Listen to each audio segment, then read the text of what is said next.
Bismillahirrahmanirrahim. Assalamualaikum warahmatullahi wabarakatuh. Alhamdulillahirrabbilalamin. Pada kesempatan ini saya akan memberi penjelasan uh, tentang pelajaran IPAS kelas 10, terutama untuk otomotif kelas 2. Memberikan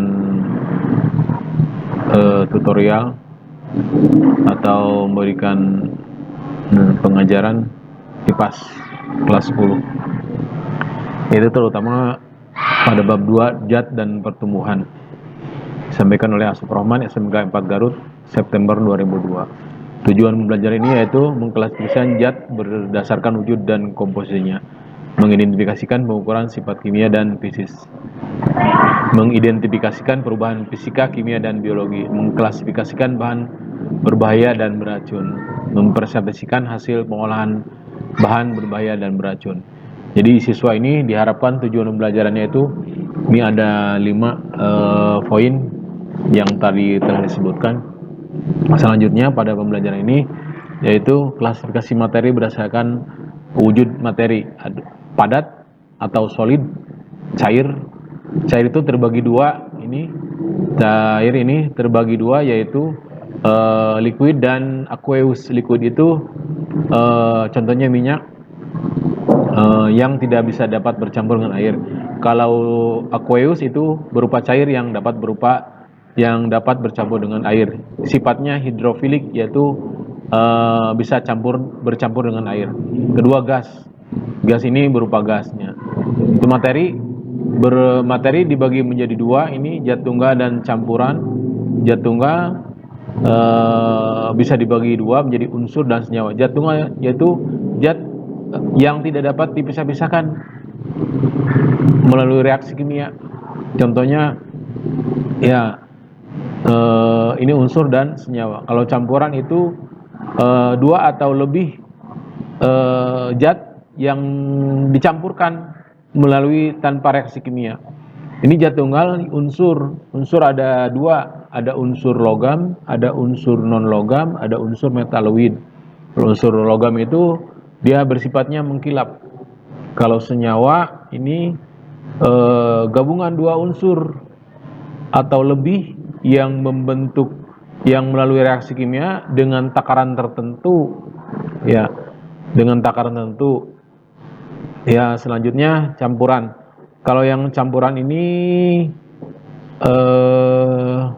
campuran yaitu dibagi homogen dan heterogen. Perbedaan homogen dan heterogen ini dari endapan. Kalau homogen itu satu fase yang tidak terjadi endapan. Sedang heterogen yaitu dia bisa menghasilkan endapan. Selanjutnya kalau istilahnya, kalau heterogen itu sifatnya ada endapan. Berdasarkan komposisi materi, ada zat tunggal. Ini ada tadi disebutkan unsur, ada unsur logam, ada unsur non logam dan semi logam. Kalau unsur logam itu suhu kamar, wujudnya padat kecuali raksa dan cesium. Air raksa itu air keras, logam tapi berupa cair. Kedua yaitu mengkilap, dapat menghantarkan panas atau konduktor, dapat ditempa dan direnggangkan. Kalau non logam ini suhu kamar, berbentuk padat, cair, dan gas. Ini ada ketiga-tiganya berbentuknya, yaitu kedua rapuh, tidak dapat menghantarkan panas kecuali karbon, dan dapat ditempa dan direnggangkan. Tidak dapat ditempa dan direnggangkan. Kalau semi logam itu sifatnya peralihan antara logam dan logam. Jadi sifatnya bisa dia berupa sifatnya logam dan non logam. Selanjutnya ini senyawa. Kalau senyawa itu gabungan dua unsur atau lebih dari beda jenis berikatan, perbandingan massa tetap dan tertentu. Jadi perbandingannya 1:8, 2:16, 3:24 ini. Jadi senyawa. Kalau campuran ini beda lagi. Kalau campuran itu homogen, tidak dapat dibedakan lagi. Koloid ini campuran heterogen terbentuk akibat terdispersinya suatu zat ke dalam zat lain. Ini ada gabungan antara padat dengan padat bisa menghasilkan sol padat. Padat dengan cair, emulsi padat. Padat dengan gas berbentuk buih padat. Cair dengan padat ini sol. Cair dengan cair, emulsi. Cair dengan buih, cair dengan gas berbentuk buih. Gas dengan padat berbentuk aerosol padat. Gas dengan cair menghasilkan aerosol. Ini contoh-contohnya ada di bawah ini. Contoh-contohnya ini. Ketiga, pemisahan campuran. Pemisahan campuran ini ada filtrasi, kristalisasi, dekantasi, sublimasi, distilasi, dan kromatografi. Banyak sekali pemisahan campuran ini, tapi yang paling dominan di sini yaitu filtrasi menggunakan filter atau saringan. Contohnya menyaring air dari tanah atau air bercampur dengan pasir disaring dengan kertas saring. Kristalisasi ini diendapkan berbentuk kristal. Contohnya pendulangan garam atau gula.